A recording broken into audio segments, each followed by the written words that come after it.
guests, our very own Dr. Uttam Sharma sir, coordinator of Sri Vaishnav Institute of Home Science, Dr. Dipali Saxena ma'am, and Dr. Shweta Keswani ma'am, assistant professor in Food and Nutrition department, and all other Sri Vaishnav Institute, Sri Vaishnav Vidyapith Vishwavidyalaya faculties, attendees, participants, and my friends.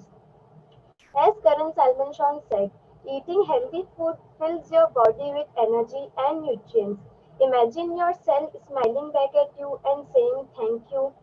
With these words, I, Zainab Dharwala, student of BSc Food and Nutrition second year, Sri Vaishnav Institute of Home Science welcomes you all on the third day of National Nutrition Week celebration 2022.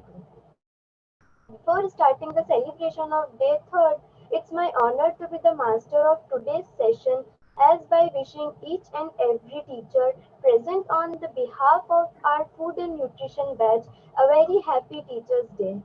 On this auspicious day, my heart is full of gratitude because the efforts and trust you invested in ordinary students like us push us to do extraordinary tasks in our life. I would like to recite a Sanskrit shloka that is Guru Brahma, Guru Vishnu, Guru Devo Maheshwara, Guru Sakshat Parabrahma Tasmai Shri Guruve Namaha. Teachers will always be the pillars of every student's life. They guide us through our dark times to enjoy a beautiful bright future. September 5th is marked by the birth anniversary of Dr. Sarvapillai Radhakrishnan, and the Teachers' Day is celebrated in commemoration of his birthday. Now, I would like to invite Dr. Dipali Saxena ma'am, Assistant Professor in Food and Nutrition Department, to introduce our today's eminent speaker, Dr. Subbarao sir. Over to you, ma'am. Thank you, Zena. It's my honor to read the profile of Dr. Subbarao sir. It's our great privilege to have us today, sir. Sir didn't need any introduction because his work on nutrition and nutrition communication is very intense. Dr. Subbarao sir, scientist F and head nutrition information, communication and health education, National Institute of Nutrition, Hyderabad. Sir has a PhD in health communication from University of Hyderabad. He was ICMR International Fellow at the Johns Hopkins Bloomberg School of Public Health, Baltimore, USA in 2013. Sir also was an international invitee and a fellow in the Summer School of Press Communication Technology University of Dresden, Germany in 2016. Sir also worked in the broad area of health communication. He ventured into the largely uncharted territory of nutrition communication. His specific research interests are in nutrition and food safety communication, with special emphasis on social, behavior, and cultural aspects of communicative process.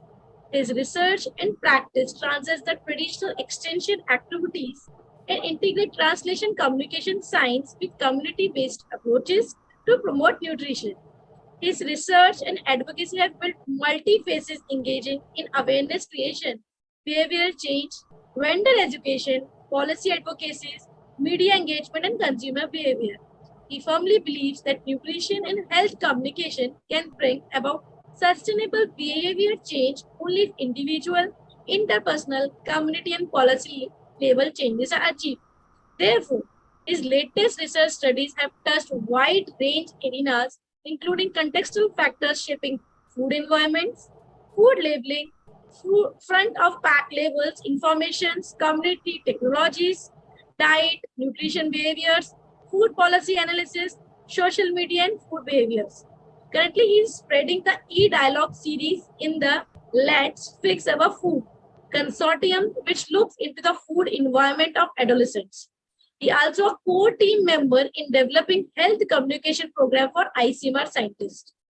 He scripted and directed educational films on nutrition and food safety alongside developing many communication materials and authoring several popular articles in renowned newspapers and magazines. He conducted over 300 nutritional health awareness programs for school-going children, women's group, industry, academics, and stakeholders group.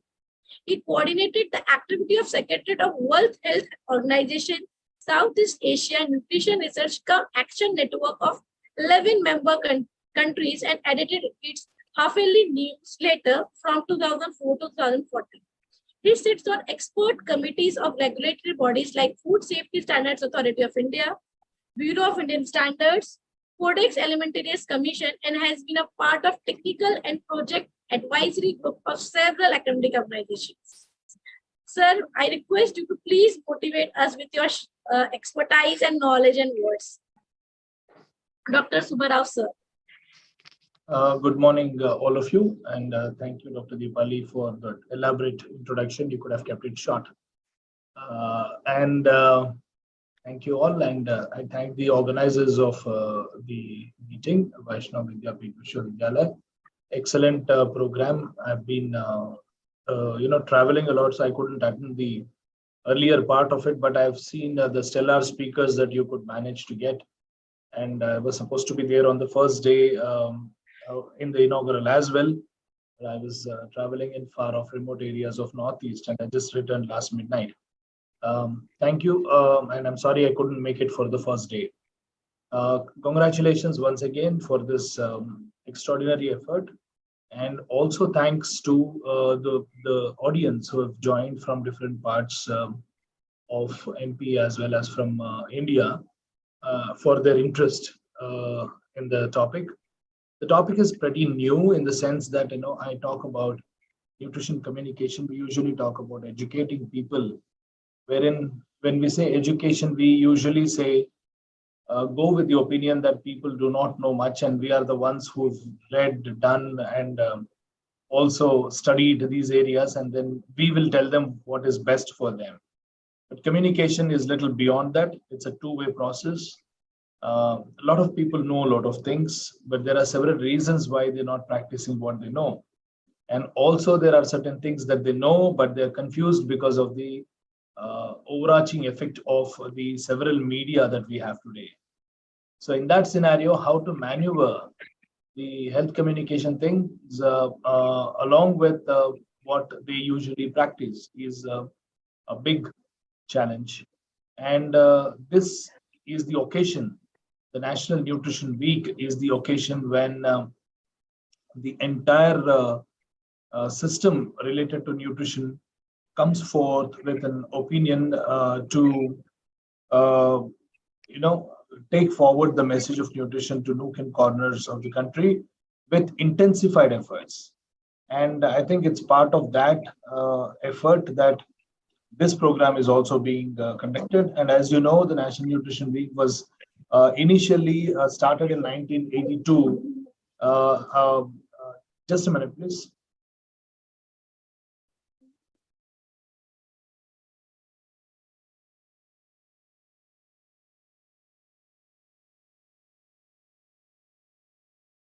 I'm so sorry, I had a guest, just wanted to say hello. So the effort of the governance, as you all know, in 1982, it was started as National Nutrition Week, when people used to celebrate 1st to 7th September or first week of September as National Nutrition Week. It's not that nutrition is not to be talked about on the rest of the days, but at least on these days when we talk, it has to be more intense, and then all the resources will come together.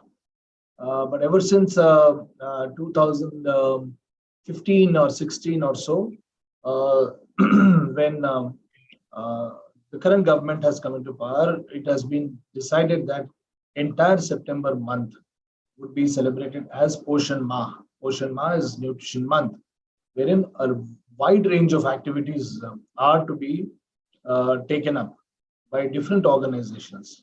The problem with nutrition is that it is usually in the domains of science and health to a large extent, whereas nutrition also encompasses many other broad fields and areas, wherein the sociological aspects, the cultural aspects, the food or dietary patterns, behaviors, agriculture related issues, how foods are marketed and how foods are made available, and many other factors influence and shape the dietary habits of people.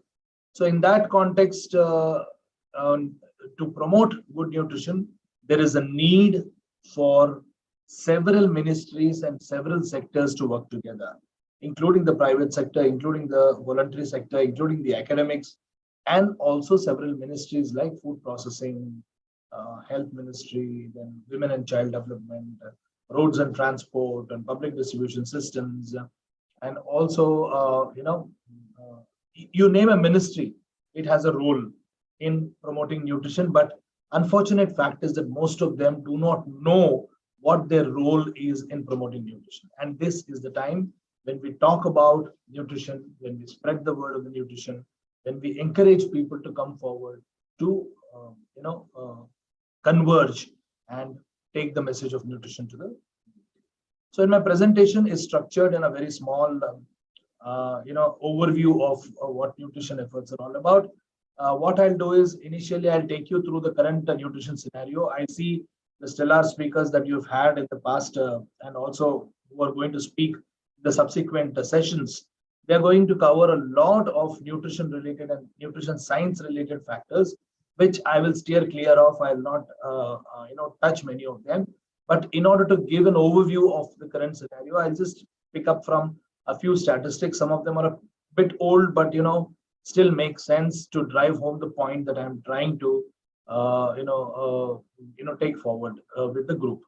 So my initial part of the talk will talk about will cover the current nutrition scenario in India and where does nutrition communication stand, and in the Poshan Ma and in the Poshan Abhiyan that we have got in India, what is the importance of communication and convergence. And after that, I'll go into a few case studies as to how from my own research and our own research in the institute, that how nutrition communication should encompass broader areas of not just targeting individuals, but also the communities and then groups and then various other factors that influence dietary habits. I'll take two small examples and quickly cover them. And then at the end of it, I'll take a few questions. I hope I have about 40 minutes of time, and then I'll try and do it as quickly as possible. So let's get to the scenario in India. This is a bit old statistics, 2016, but the latest life expectancy has much more increased.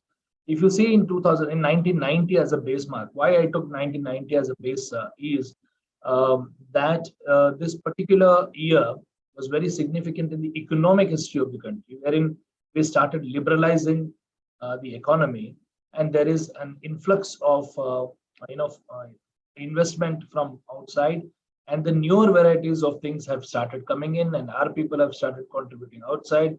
There is a tremendous growth in economy, and also the lifestyles of the people have changed significantly. And food and nutrition students would have definitely heard of the term nutrition transition. With the economic transition, the nutrition transition has also happened.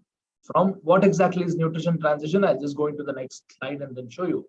But what this slide clearly tells you is the life expectancy from 1990 to 2016, owing to many factors, including better healthcare facilities, better economic status of the people, education increasing, and various other factors, has risen tremendously. But after it's not just the life expectancy which needs to be increased, but also the quality of life of the people and what impacts people needs to be looked at. If you move to the same time period, 1990 to 2016, you can see how the major diseases, the profile has changed, and the disability adjusted life years have changed from 1990 to 2016. If you take the red part in this, you can see that 60 to 61% was because of communicable diseases, including malaria, including tuberculosis, including and also maternal and neonatal and nutritional issues that a lot of problems used to happen. But in the period of this 26 years, tremendously as the economy grew, we also see the blue part, the non-communicable diseases, which are the overweight, obesity, and diabetes, cardiovascular diseases, hypertension, and many of these things have have grown very, very fast. And if you see the paradox that we are facing today, if you talked about the nutrition or malnutrition in India, we used to always talk in terms of undernutrition. But as the economic progress has gone faster, as we witness the nutrition transition, we also see that was a single burden that we were talking about. And then we all know about the double burden. Parallelly with the undernutrition in the country, we also are seeing tremendous increase in the overweight and obesity. And also, most of you understand that BMI markers may not be right for Indians, because per our BMI, we are, even if you take the Asian cutoff, I'm assuming that most of you know BMI and Asian cutoffs for BMI. So even if you take the Asian cutoffs, there is a hand raised, but shall I take the questions later?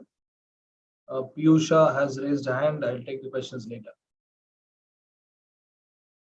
Sorry, I can't hear you. So you can take the questions later.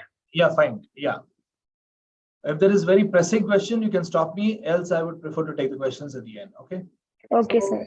Yeah, and what you see is the tremendous rise in overweight and obesity. And earlier, these things were thought to be issues with only affluent communities and urban communities, and in poor and rural areas, in poor communities and rural areas, overweight, obesity, and non-communicable diseases were not considered as important issues. But if you see the latest data, the drivers of overweight and obesity globally, especially in India, also are the rural areas. I don't mean to say that the urban areas do not have. They do have very high rates of overweight and obesity, up to some areas 10%, 20%, and even 30% also overweight and obesity together. And also non-communicable diseases are rising very fast. I'm not going into all those statistics, but I'll just quickly tell you that it is not so that these are only confined to affluent communities, but now even in poorer sections where there are problems of undernutrition already existent, these problems are also catching up. A cohort of people who at one point of time were undernourished are now confronting the problems of overweight, obesity, and non-communicable diseases. This is the double burden. We often talk about the double burden of malnutrition, but the most important thing is in both these sections, there are several micronutrient deficiency disorders, even among the overweight, obese population, even among a seemingly normal population, there is a definite rise in micronutrient deficiencies. And this is the third burden. So now India is confronting a triple burden of malnutrition. That's the context that we have. While I park that idea there, I'll come to the first 1,000 days, because the onus of National Nutrition Week, although is to bring together a lot of groups and a lot of population groups and also a number of sectors together, the focus is mostly on women and children. Why? Because they are the most vulnerable group. Children, because India has the highest number of children, and also 20% of the world's adolescents also live in India. And these adolescents are going to be mothers in future and also parents in future. And that's why there is a focus on women, adolescents, and children largely, because they decide the future generations. It's not that the men are not in focus, but men's nutrition is confined to themselves largely, whereas a woman's nutrition or an adolescent girl's nutrition decides not just one generation, but also the fate of generations to come. So in that context, there is onus on nutrition during the first 1,000 days. The 1,000 days concept, I hope you all know, is nothing but right from the time of conception to the baby, the birth of the baby and the baby becoming 2 years old is also very, very important. And this, the key message is 270 days of pregnancy, 365 days of first year, and 365 days of the second year, together 1,000 days. But the nutrition forms very important part of it, wherein exclusive breastfeeding, the idea of exclusive breastfeeding and right infant and young child feeding practices are complementary feeding, when to initiate, how to continue it, and whether to continue breastfeeding along with this or not is to be an important part of all the adolescent education in the country. So if you see, hardly 50% and 23% of women who conceive, who become pregnant, about 50% of women are very, very anemic, and also they are undernourished. And 30 to 40% of the women who conceive have hidden hunger. Hidden hunger is nothing but the insidious forms of hunger which are not very visible, like, but there is a need for the micronutrients that is unmet among these people, and that is the very, very important part. And almost 40% of all the women who conceive suffer from many, many micronutrient deficiency disorders. Women who weigh less than 43 kgs of weight are 3 times more likely to give birth to LBW, not leg before wicket, because you're all seeing the cricket matches these days. LBW is low birth weight baby. That is a baby who's born less than 2.5 kgs of weight. So if the mother is about 43 kilos or less, she's most likely to give birth to undernourished or LBW baby. And every 1 kg increase in the pregnancy up to about 10 kgs of increase is very good for the mother. And every 1 kg of increase in pre-pregnancy weight is also likely to support about 50 grams of the child's birth weight in future. Poor nutrition reflects in poor school performance also, because children, if their first 1,000 days are not taken care of, their school performance, education, cognition, everything gets hampered. And they also, low birth weight children today are also susceptible to non-communicable disease in future. That may seem contrasting for you, that who are undernourished now, how can they be susceptible to non-communicable disease? But that's the reality. And there is a lot of science behind it. I am not going into those details because of the time constraint and also the topic that has been given to me. So if you take the infant and young child feeding practices, which include early initiation of breast milk, that is very, very early, right after the birth, if possible within the first 1 hour of childbirth, only mother's milk is to be given, and for the first 6 months nothing is to be given, not even water is required. And from 6 months complementary feed is to be ensured, and complementary feed and mother's milk should continue up to 2 years at least. And then the child should be given the family meal from 9th month or maybe 12th month, when the teeth are well developed and the child can consume what the family consumes. But all this, the infant and young child feeding practices are seen in terms of, these are the 2016 statistics from a report of Niti Aayog. The latest are also not much different when compared to this. A little bit of minor differences that you can see. But if you see, the percentage of breastfed women within 1 hour of birth is so much less. It's just about 40 to 50%. 2 different surveys show 2 different aspects. But more or less the figures are the same. The percentage of minimum diet, why diversity? Because the basic rule, as nutrition students, most of you know, is that no one food is rich in all nutrients. The diversity is the most important factor that needs to be enhanced for better nutrition. But if you see the diversity among children, it is hardly 20% in the infant and young child feeding practices.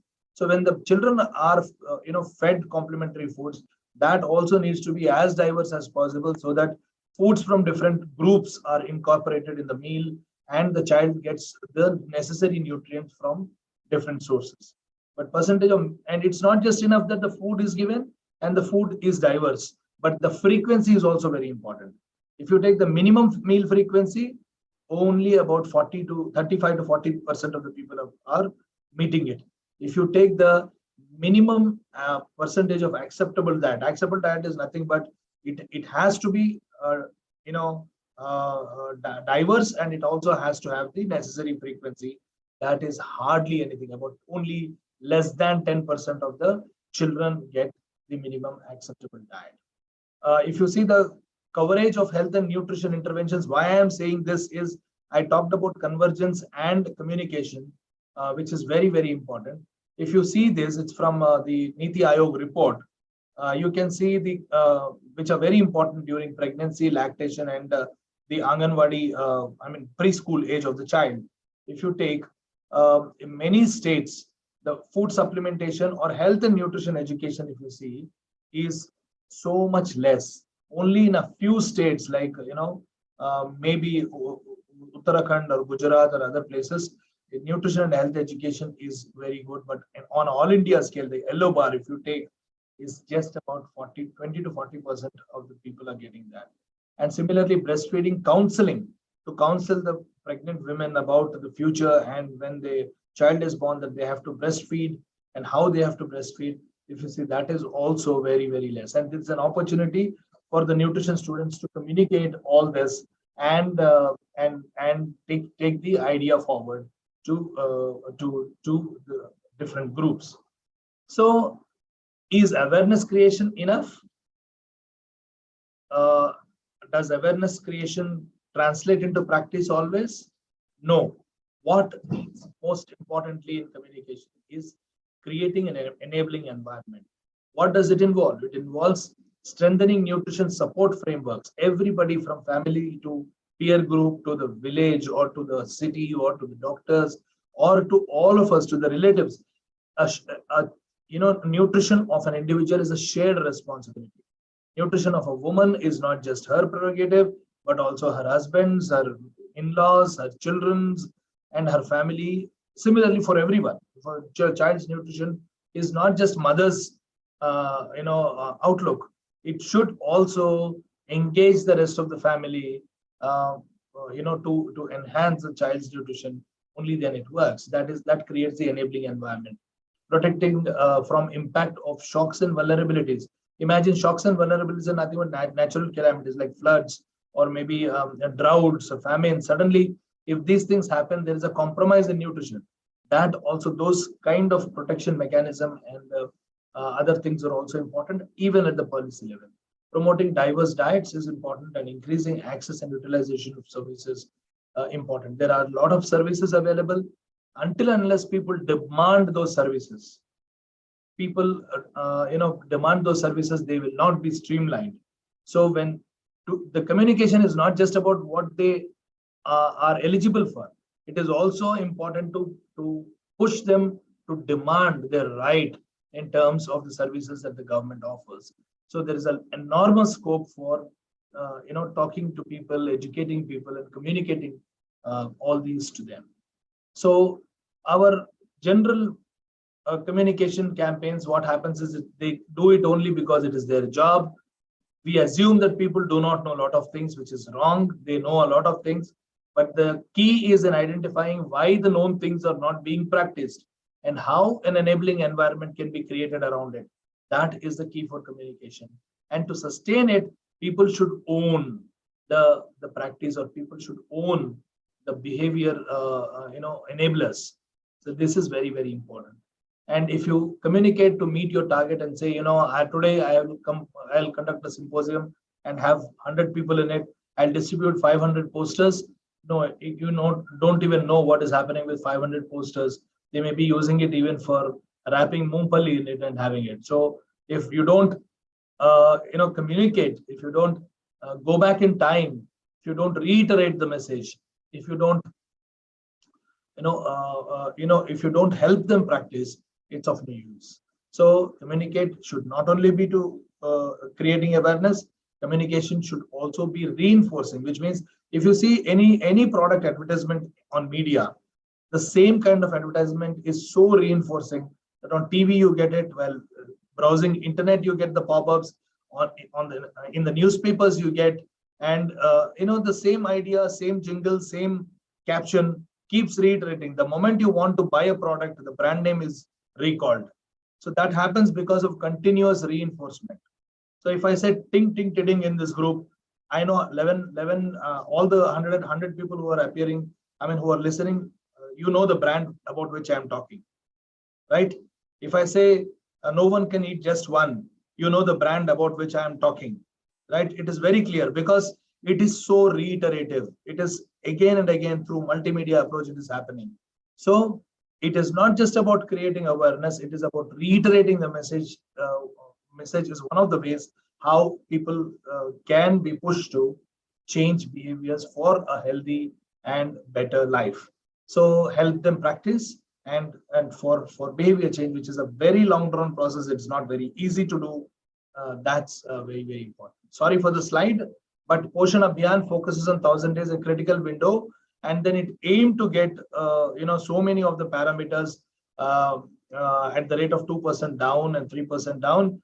but we are still going towards it, but we have not been able to achieve all that we've aimed for. But it's very nice to have a high aim and work towards it. So when I come to convergence, I bring your attention to how Poshan Abhiyan works. Poshan Abhiyan works through various components. There is, the ICDS and CAS. CAS is nothing but computer aided services, that is technology aided services, wherein the Anganwadis in real time can feed the weights, heights, and other things, and then it can be carried on with a variety of information that can be generated at real time and can be used for understanding the current nutrition scenario. And similarly, there are incentives in many ways, innovations are promoted, and training and capacity building is an important part of promoting nutrition with different groups of people. And there is also grievance redressal. But the key in Poshan Abhiyan is that from the very grassroots level to the top ministry and the secretary levels, everyone has to come together, and that's where the key for convergence lies. And that is the main part of the Poshan Abhiyan, wherein each ministry should realize what its role is in promoting. There are certain ministries which we don't think have any role in promoting nutrition. For instance, roads and transport, what has it got? But if the roads and transport ministry knows that the road infrastructure is very key for ensuring the foods are transported without getting hampered in terms of their quality, that itself is very important. But most of the people may not be aware that they can also effectively contribute for promoting nutrition. So there are several others, like the public distribution, civil supplies. There is youth and sports affairs. The Fit India program that the government is talking about is also part of promoting healthy and nutritious India, because it's not just about eating; it's also about physical activity. So, but each one has to know. So that the main aim of convergence in Poshan Abhiyan during Poshan Ma is to build these networks and then ensure that everybody speaks to one another on the same platform about nutrition across the sectors during this month. And these are the important aspects. And then if you go, all this why we are doing. The most important part of using Jan Andolan or technology or convergence is to create Jan Andolan. Jan Andolan is nothing but people's movement. So let people themselves realize and then come up about this. So let there be awareness at every level possible. So it should start from there to the topmost. That's the idea of Poshan Abhiyan. And as I said, there are Panchayat Raj, there is Consumer Affairs, the Health Ministry, the drinking water. Why water and sanitation is important? Not just enough to give nutrition, but also to provide a wide range of sanitation, safe drinking water, and other things which are very, very important. Information Broadcasting Ministry, Tribal Affairs, Urban, all these things from village level to the national level converge. So these are the very, very important parts of Poshan Abhiyan. So these are the framework. I'll not go into much details. There is also policy formulation. There is implementation framework, and how this is to be monitored and evaluated from time to time is also part of this.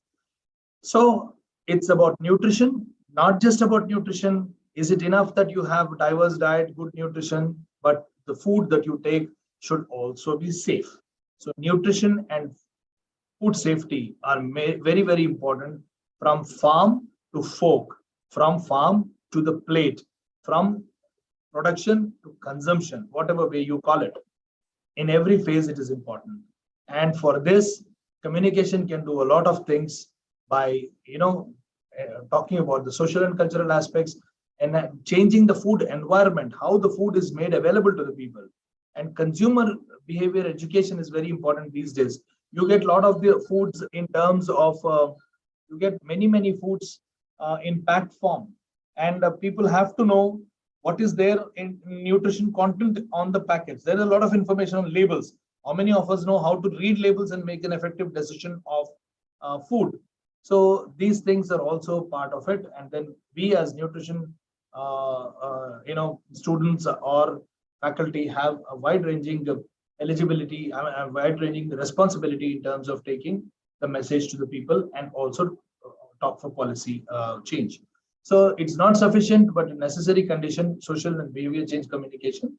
But it should be very persuasive. It is fruitful only when transactional. That means it's a two-way process. You should also learn from the people whom you're counseling or whom you're talking to, or to whom you have designed your communication, and it is response dependent.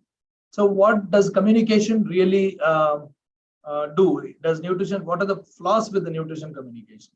Usually nutrition communication doesn't interest many, because you say if you eat well today, if you maintain your health very well today, in future you will not get non-communicable diseases. But for me, taste is the biggest driver. Will I wait for 20 years and see whether my girth will grow, whether I'll have diabetes? Today I want to have a nice food. What is tasty? I'll not bother about the nutrition value.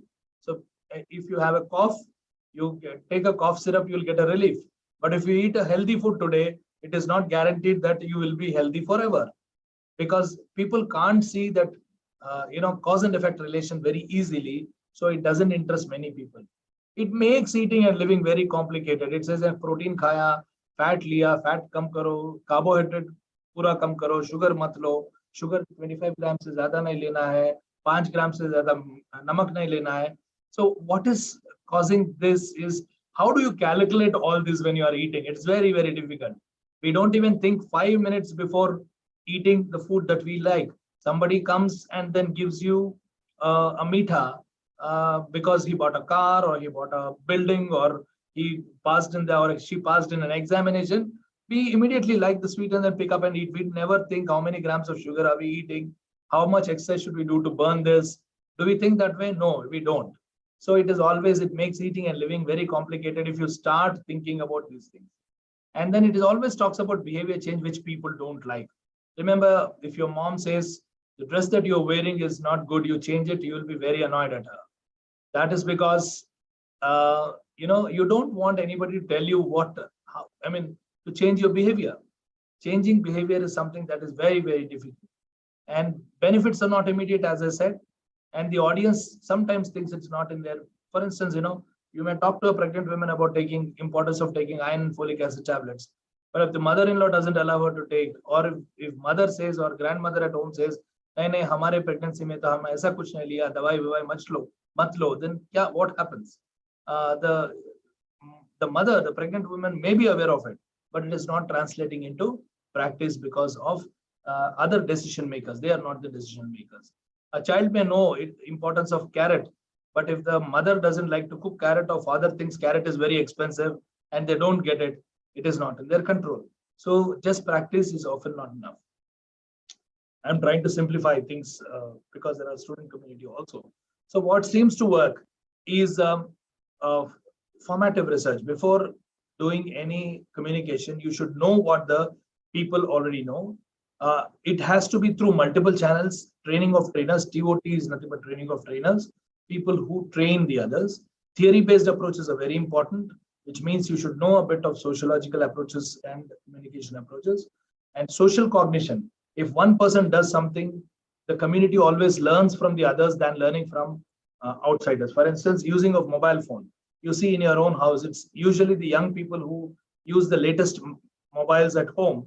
And eventually grandfathers and grandmothers also buy those mobiles, which they find very difficult to operate in the beginning, but they are the people who spend a lot of time on YouTube or maybe in WhatsApp. Because people learn from the other. Social cognition is that there is somebody who's doing better. So somebody, in a peer group, if there is someone who goes for a morning walk every day, or is, paying more attention to physical activity, it is likely that in the hostel, 2 or 3 people who are connected to that person may also start doing or maybe practicing that. So that is also very important. We can use such social cognition approaches also to promote nutrition. Policy level change is very important. Influencers are to be, we always aim all our communication only to the person whose behavior we want to change. That outlook has to change among us. For instance, if you want to change the behavior of a pregnant woman, probably you need to talk to the husband, you need to talk to the mother-in-law, you need to talk to the peer group within the community, or you may talk to the the village head or somebody. So our communication should spread to the other or aim at the other people who can influence these people. Separate and simultaneous interventions to the various stakeholders, that is very important. And monitored interventions work and frequent evaluations. It is not just enough to say that we have done this, but we have to go back in time and find out, and then see how our interventions are working. And we should ensure supplies. And what doesn't work, if you don't know what is their knowledge and their attitude and practice, there is a lack of diversity in dietary data. If you don't know about the data, if you don't know about the dietary practices in the particular community that you want to intervene, that will not work. So short duration only communication mix will not work. It has to be long drawn, because behavior change doesn't happen very easily. So I'll quickly give you the current scenario of communication that we have. We can use one-to-one approach, one-to-many approach, many-to-many approach, and similarly media, mass media, and interpersonal communication, not Indian Penal Code. IPC is interpersonal communication. And with all this, you have several new media that are impacting, and you are in the middle, and you see how many different media are impacting you. Every morning you wake up to a nutrition message. Somebody says jeera garam pani mein dalo, aapko digestive problems nahi honge. Somebody said bhendi ko raat mein bhigo ke subah uska pani piyo, aapka joint pains pura chale jayenge. So ऐसे वाले messages आपको रोज आते रहेंगे. And you, if you are forwarding these messages without thinking once, then you are not doing the right thing to the people. So you as a nutritionist, you as a person should try and dispel the myths and bust the fake narratives always. And the problem that we have is, it's not just the good nutrition, the leaky bucket challenge that we have. About 7 lakh children die in India every day, every year, because of diarrheal diseases. So it's not just good food, also safe water, hygiene, personal hygiene, food safety, which are important to clip this leaking bucket. It is like giving good nutrition is like pouring water in a leaking bucket. So we have to fill this. So the leaky water bucket challenge, are you all willing to take it up, students? I think it's your responsibility to take this up and motivate at least about 3 to 5 people around you with good nutrition message. You may start with your own servant maid. You may start with your own family, your mother, your father. They may not know many things about good nutrition and safety, safe way of handling, safe way of cooking foods without the nutrients being lost. The movement starts from there. I think you should do all these things. So from farm to plate, when we talk about food, it is not just about nutrition risk, we should also talk about the safety risk. I'll just give you an example here of how we used communication principles, all that I told you in the previous things, in some small studies how we used. You see how foods are stored in refrigerators. That itself is a very important thing in terms of safety. There were no studies. When we conducted this study, we've seen that cut and uncut foods are in the same shelf. Cooked and uncooked foods are on the same shelf. There are medicines put in the refrigerator without their caps, and water stored in bottles without a cap. And there are spoons left in cooked foods without covering them. Vegetables are not washed before. There is a way how refrigerators can be used to ensure safety, but all these were missing in Indian context. Similarly, in this study, what we've seen is water in many villages in the study areas that we've done in Telangana was very, very good quality, in the sense that people are now, we have these water bubble like 20-liter cans that people get of bottled water. And also many villages have these water ATMs where they can get clean water for drinking, and also piped water is available. But even if the water quality is good, but at the time of consumption, it was getting bad. When we saw why it was getting bad, it was the contact with the hand that was actually making the water contaminated with microbial load. So this came, how did we know this? We observed, our people stood in the villages, and in how water is handled in a household from morning till evening, an observation study was done. So when we observe, we understood what are the risk behaviors that these people have got in terms of handling water. that has helped us to come up with different things. These are the WHO's 5 keys for food safety, but in India it won't work. If you say 2 hours के बाद cooked food खराब हो जाएगा, उसको नहीं खाना है, तो इंडिया में कोई नहीं मानेगा, क्योंकि सुबह जो पकाएगा रात में उसको ही गर्म करके खाएगा. मेरे घर में भी ऐसा ही होता है, हर जगह ऐसे ही होता है. तो इंडियन सिनेरियो में जो चलता है, इंडियन सिनेरियो में जो सही है, इंडियन कल्चरल प्रैक्टिस से जो सही है, उसका ख्याल रखना है. तो what we did is we did several of these studies, and what we've done is we mapped all the practices and behaviors, and in which steps of food chain can you intervene, and what are the problems that are there in each step. So कहीं adulteration है, तो कहीं cooking fuel है, कहीं kitchen area सही नहीं है, कहीं safe water सही नहीं है, कहीं availability of refrigeration नहीं है. So all these things had to be seen.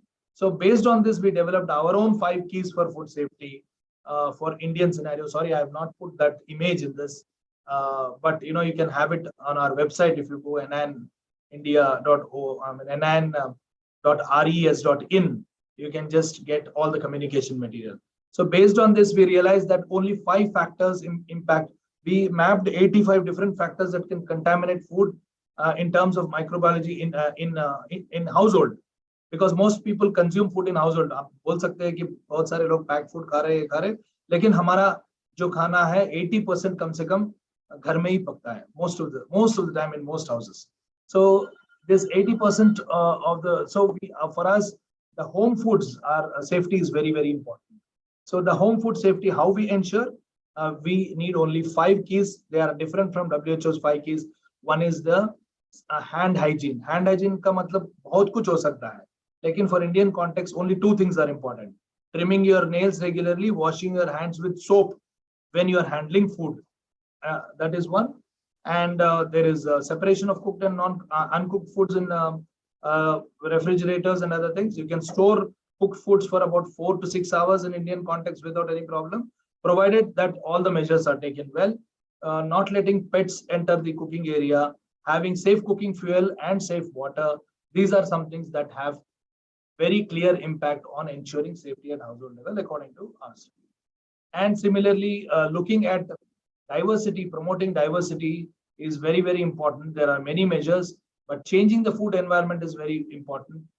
In this, there are different aspects that you look at, and as I said, communication should not always be targeted at the person whose behavior you want to change. It could be much larger, right from the policy maker to the immediate family, to the community, to the others. So कभी आप communication के बारे में सोचते हैं तो सिर्फ beneficiary के बारे में मत सोचिए, उसका behavior अगर बदलना है तो it should be much broader. So there are different aspects to ensure diversity. It can be, we've mapped all those aspects in the studies that we have done.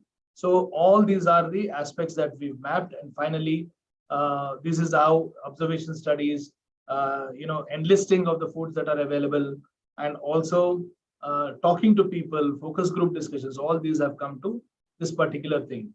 That diversification is very important, but food environment dictates it. Food environment is again dictated by these 5 A's: that availability, accessibility, affordability of food. Affordable food, available food, accessible food should be acceptable to people. I should be liking to eat it. It may be acceptable also, but if your vendor nearby is not selling it, not accommodating your demand, or whatever food the vendor has, you are not accommodating in your diet, that could be a problem. So that is also very important. For that, the agriculture, the broader spectrum should be agriculture, and that production to distribution, everything needs to be clipped. And that's when that diversity happens and desired health outcomes come. And only then, when all these are taken care, you can talk about the knowledge, practice, or attitudes. And this is also, as I said, one of the small proof of concept studies that we have done. How the vegetables and fruits and other healthy foods that improve diversity are available. If they are not available, what it can be done through mapping, through everything we've done. This, because of lack of time, I'm not going to detail. But after that, we've realized that the foods of the 11 to 13 groups, depending on the context, the upcoming dietary guidelines will also the institute is changing the dietary guidelines and upgrading the dietary guidelines for Indians, then you'll have these 11 different groups of the foods. Diversity should be ensured with at least 6 to 7 varieties. Some studies say, and some say it is better to have all the 11 varieties actually. 11 food groups in your diet, probably in a day scattered, but it's very difficult. So at least minimum diversity should be ensured. This is about, again, coming back to the concept of mother and child nutrition. So it is collective responsibility. This also talks about gift your bride good nutrition. So you are talking to the man, not to the woman, to ensure a mother's nutrition right from the day they are married, when they, to the day when they are planning for their child. All these are important. Is the age right for pregnancy? Is her weight ideal? Is she free from anemia? Is there optimal health? Is a separate toilet available in the house? Is safe drinking water available in the house? Washing, water, sanitation and hygiene. All these are available. Is she aware of the basic practices of breastfeeding and infant feeding?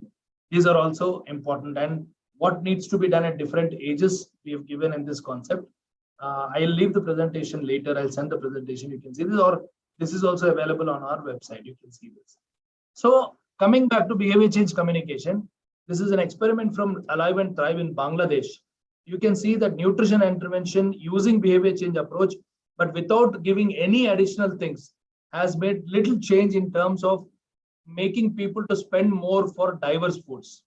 But similarly, if you see the second study, combining intensive counseling, interpersonal communication with large mass media campaigns and also ensuring the enabling environment has changed people complementary feeding practices, but it did not result in child growth much, but in the long term it may have an impact. So you can see the stark contrast between what mere communication can do and what communication with policy change can do. So health and nutrition heavily relies on interpersonal communication, but interpersonal communication is effective with some more media in hand. Combination of media is necessary. No one medium is mass medium. And also remember, if there are technological constraints with the audience that you give. There are many ways that a lot of people are doing in terms of social behavior change communication, but that is beneficiary centric, that needs to be changed. So what we do, the knowledge to practice and practice to knowledge, what we find in terms of educating the people at the community level should also come back to the nutrition research. Only then it can be shared with the others and people can understand. So no one way is best way. For behavior change, communication is important. Reinforcement, long spanning communication efforts are important. Change in social norms should be one of the reasons why we should talk to people. It is not always changing in dietary pattern. First, change the social norms that are detrimental to change in dietary pattern. That is also helpful. Empower people with information dissemination. Give them best support possible. And for that, advocacy is important because you have to take the policymakers into stride. You have to, policymakers, media should also talk your language. Only then people will have that reinforcing effect. So we have to decide whom we want to tackle first to change the behavior. Is it the, for instance, I'll go back to the example. Is it the mother or the pregnant woman, or the husband or the mother-in-law or the mother whose behavior you want to change first to ensure that the pregnant woman has a better behavior? So what is to be conveyed first? You please determine. There are a lot of things you want to change. You have to say about nutrition, but always concentrate, take small messages one at a time, because you can't change everything at once. So these are some of the lessons that we've got. I'll not go into much details with all this. Thank you for your attention, and then I'll quickly take some questions if there are. Because it's 12:30 and then I've been given time till 12:30. Thank you very much for your attention. I know it is a bit theoretical with a few examples only, but that's what I could do in the given time. Thank you very much. Thank you, sir, for sharing your knowledge and such a valuable information about nutrition communication and its awareness. I think it's never too late or never too early to work towards being the healthiest you. I, Anmol Panchal, BSc third sem student. With your permission, sir, I would like to take some questions from the attendees. Yeah, they can. So, sir, first question I is, would like, sir, Anmol, just wait for one. Sir, I just would like to add in few things from the slides you have showed. One is regarding the intervention, what the government has intervened to achieve the targets. So I can make it out by the red dot, which is for the MP. So we are lagging as per the bar histogram, as per the bar. We are lagging in the consumption of IFA, and the MP has done a tremendous job in upgrading, promoting, and as well as upgrading itself. And second, sir, about the convergence. So this is the only state in the entire India, I can guess, who has done a tremendous work in the through the PDS system to distribute fortified salt. Now it is entire in the MP. Double fortified salt. Yeah, double fortified salt. It's with the iron fortified. So this is the two things we would like to add on. And so thank you so much once again for telling us what is the window period of opportunity which we need to take care of, so that we should not inculcate, or we should stop, or we should prevent the numbers of diseases beforehand, before it's the culminated. Thank you so much, sir. Thank you. And first 1,000 days is the only campaign, but what we from NIN are suggesting is even pre-conception. So it's not 1,000 days is very important, but in preparation of 1,000 days, much more is important. So right from adolescent, perhaps, very important. Thank you so much, sir. Right. Thank you so much, sir, for accepting our invitation. Yeah, thank you. Thank My you. pleasure. Yes. Anbu, Shweta ma'am, are you taking the questions? Okay. Should I continue with the question? Yeah. Sir, there are numbers of questions, as you also can see the people would like to ask. So there is one question which maybe we can take numbers of questions. We can discuss maybe later. The one question is from the Yaki: why do malnourished person has a big bellies? Yeah, good question. That's what I said. Malnutrition is both undernutrition as well as overnutrition. Okay. As I said, LBW babies are likely to be catching up growth in terms of the their counterparts, but at the end of it, it is likely that they make the best of the calories that they are getting, and also towards later part of time they are susceptible to non-communicable diseases. That's one part. And also in Indian context, the BMI wise you may be better, but it's a belly fat which is very, very important. So it's not just good nutrition alone, but also balanced nutrition, which is very important. The balance is of the right amounts of calories, right amounts of protein, right amounts of, most importantly, micronutrients, and as far as possible less processed foods, because it is very, very important to balance everything. As I said, you don't get all nutrients from one food. That's the reason why you need diversity. And why lean people also have belly is that leanness is not healthy always, because a person may be lean, but the fat mass may be more. So that's the thing that you'll have to be very, very careful. And there's a concept also called thin fat Indian. So the fat content is more, perhaps, and that's. Yeah. Thank you, sir. Thank you. There is one question on the trending word. It is on the clean eating. That clean eating is becoming too popular. What does it actually mean? We should be doing it or not? What is clean eating? I'm hearing for the first time. I don't know. Yeah. I guess the clean eating session, I just would like to add on, maybe you can elaborate more. It is about that it should be processed free. It should be any of the fertilizer which can create okay. health hazard. It is basically that, sir. Yeah, I know. I mean, there is a push for that, and even NIN suggests that food should be as near natural as possible with minimal processing. That is true. Excessive processing deprives foods of many nutrients, especially fiber and micronutrients.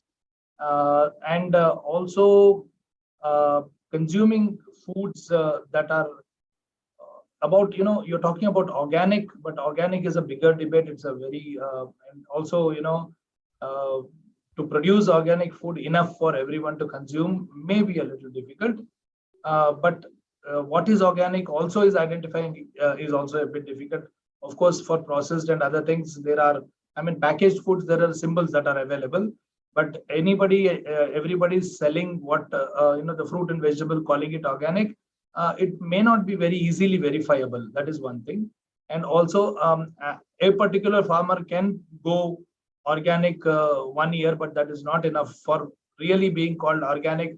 The soil and the environment around should also be totally washed off the existing pesticides and other things.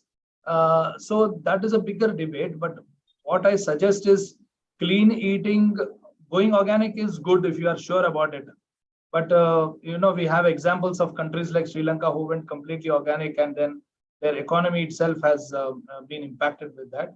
So in a country with teeming millions who are whose food security and nutrition security are important, we need a balance.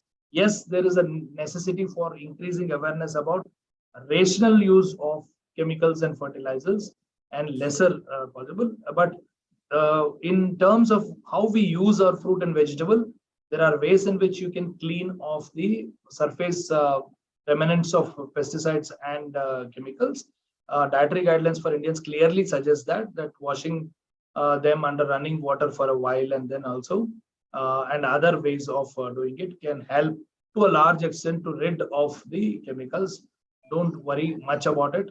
Yes, clean eating is desirable, but whether it is sustainable for India or not is what we have to see. It's a larger debate. Yeah, somebody asked, what does healthy diet look like? I wish I could answer that question easily, but you go to our NIN's website and see my plate for the day. My plate for the day clearly says the raw foods that one person has to, a healthy person has to have in a day to maintain health and meet about 2000 kilocalories per day. If they are put in a plate, how it should look like. It talks about 240 grams of cereals and millets, and also 90 grams of pulses or adequate replacement of egg, meat, and other things, and about 150 grams of fruit, and about 300 grams of vegetable. Vegetable is not just aloo, piyaz. Vegetable is diverse vegetables that are available, including green leafy vegetables that are available. I'll share the link for my plate for the day in the chat box. You can just get it and then see how it is. And then that itself says in a day what all you have to eat if they are placed on a plate, how it should look like. And there is Hindi version of the same also for those who are interested on our website. So that is the better way of doing it. Where do I post this? Shall I post it in the general chat box? I'm posting it for the panelists, and then you can share it in the general chat box. Yeah. Okay. We'll forward it. I hope there was one definition for healthy eating, but the best way is diverse and near natural, less processed is the best. Yes, sir. Okay. Thank you, sir. On the behalf of the organization, I would like to extend my heartfelt gratitude to our esteemed guest, Dr. Subbarao, sir. Thanks to all the panelists who have joined us today. As we express our gratitude, we must never forget that the highest appreciation is not to utter words, but to live by them.